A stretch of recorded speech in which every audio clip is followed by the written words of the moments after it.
दुर्गा मंदिर में नवरात्रि उत्सव की धूम थी। मंदिर में दर्शनों के लिए भक्तों की भीड़ लगी थी। मंदिर के पुजारी जी भक्तों के समक्ष मां दुर्गा के 9 रूपों का वर्णन कर रहे थे। देवी दुर्गा जो शक्ति का प्रतीक है, ममतामयी मां है। उन्हीं मां आदि शक्ति देवी दुर्गा के नवरात्रि व्रत और पूजा बहुत ही फलदायी है। नवरात्रि के दिनों में मां दुर्गा के नाम का जाप करने और मां दुर्गा के 9 रूपों की पूजा करने से मनुष्य के सारे पाप धुल जाते हैं, साथ ही जीवन के सारे दुख दूर हो जाते हैं। मां दुर्गा के नवरात्रि व्रत रखकर और उनकी पूजा करके मनुष्य जो भी मनोवांछित इच्छा रखकर अपनी झोली फैलाता है, मां दुर्गा उसकी झोली में खुशियां भर देती हैं।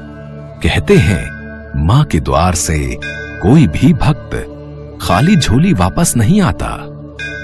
मां दुर्गा अपने भक्तों की पुकार अवश्य सुनती हैं।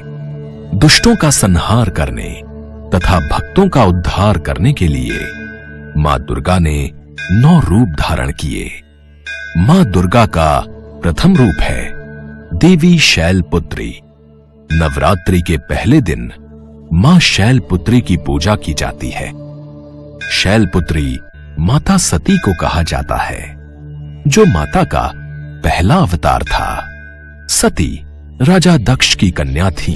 राजा दक्ष द्वारा महादेव के अपमान के कारण माता सती ने पिता द्वारा किए गए यज्ञ की अग्नि में कूदकर खुद को भस्म कर लिया था। फिर अगले जन्म में पर्वतराज हिमालय की पुत्री के रूप में जन्म लिया और शैलपुत्री के नाम से जानी गई। बोलो मां शैलपुत्री की जय। नवरात्रि के दूसरे दिन मां ब्रह्मचारिणी की पूजा होती है। कहा जाता है भगवान शिव को पति रूप में पाने के लिए जब देवी पार्वती ने कठोर तपस्या की, वर्षों तक कठिन उपवास रखे और कई हजार वर्षों तक निर्जल और निराहार रहकर तपस्या की, माता के इस कठोर तप के बाद ही माता पार्वती ने महादेव को पति के रूप में प्राप्त किया था। इस कारण उनका दूसरा नाम ब्रह्मचारिणी पड़ा। बोलो मां ब्रह्मचारिणी की जय। माता का तीसरा स्वरूप चंद्र घंटा के नाम से प्रसिद्ध है। नवरात्रि के तीसरे दिन मां चंद्र घंटा की पूजा की जाती है। इनके मस्तक पर चंद्र के आकार का तिलक है।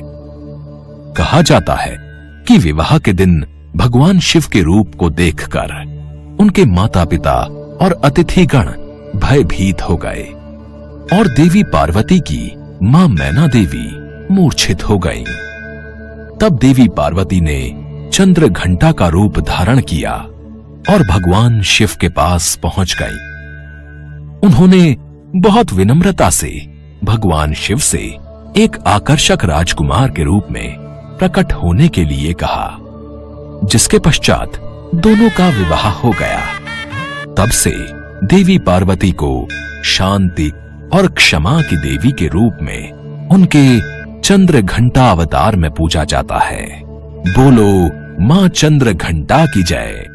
नवरात्रि का चौथा दिन माता कूष्मांडा को समर्पित माना गया है, जिनमें ब्रह्मांड को उत्पन्न करने की शक्ति व्याप्त हो।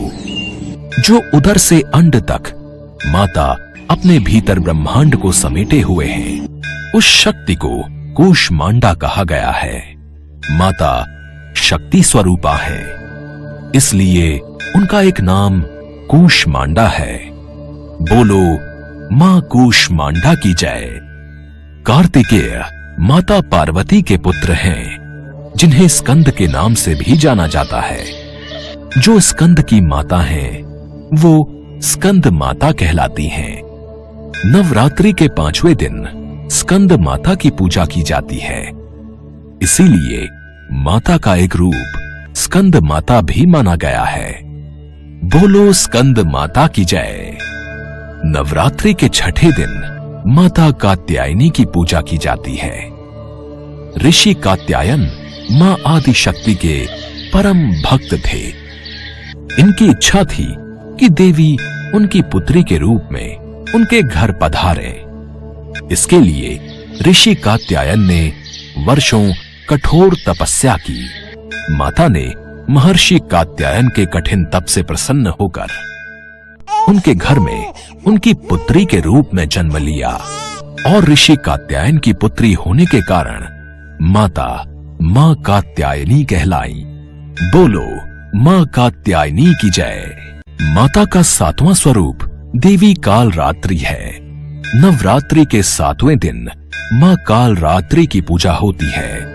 जब मां दुर्गा ने दैत्य रक्त बीज का संहार किया तो उसके शरीर से निकले रक्त से लाखों रक्त बीज दैत्य उत्पन्न हो गए। इसे देख देवी दुर्गा ने अपने तेज से देवी काल रात्रि को उत्पन्न किया। रक्त बीज के शरीर से निकलने वाले रक्त को मां काल रात्रि ने जमीन पर गिरने से पहले ही अपने मुख में भर लिया। तभी से माता के काल रात्रि रूप को पूजा जाने लगा। बोलो मां काल रात्रि की जय। माता का 8वां स्वरूप देवी महागौरी का है। नवरात्रि के 8वें दिन महागौरी की पूजा होती है। शिव को पाने के लिए जब माता पार्वती ने कठिन तप किया तो तप के प्रभाव से उनका रंग काला पड़ गया। तपस्या से प्रसन्न महादेव ने देवी पार्वती को पवित्र गंगा में स्नान करने के लिए कहा। गंगा के पवित्र जल से देवी पार्वती गौर वर्ण की हो गई। इस कारण माता का नाम महागौरी पड़ा। बोलो मां महागौरी की जय। नवरात्रि के 9वें दिन मां सिद्धिदात्री की पूजा होती है।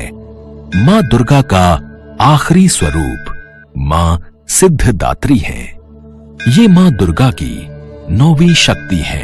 पुराणों के अनुसार भगवान भोलेनाथ ने भी सिद्धिदात्री की कृपा से ही समस्त सिद्धियों को प्राप्त किया था। इसी कारण वे जगत में अर्धनारीश्वर नाम से प्रसिद्ध हुए। मां सिद्धिदात्री की उपासना करने से भक्तों की सभी इच्छाएं पूर्ण होती हैं। इनकी पूजा करने से यश, धन और बल की प्राप्ति होती है। जो भी भक्त पूरे मन और श्रद्धा से मां सिद्धिदात्री की पूजा करते हैं उनके जीवन के सारे दुख दूर हो जाते हैं और अंत में मोक्ष की प्राप्ति होती है। बोलो मां सिद्धिदात्री की जय। भक्तों, आप सभी मां दुर्गा के 9 रूपों की पूजा करो। दुखियों की सहायता करो, गरीबों को दान पुण्य करो, सदैव सत्कर्म करो, कभी भी किसी से ईर्ष्या मत रखो, सदैव प्रेम से रहो और अच्छाई के मार्ग पर चलो तो आप सब भक्तों को मां का आशीर्वाद अवश्य प्राप्त होगा। जय मां दुर्गा। सभी भक्तों ने भी पुजारी जी के साथ मां दुर्गा के नाम का जयकारा लगाया। मां दुर्गा के नाम के जयकारे से पूरा मंदिर गूंज उठा।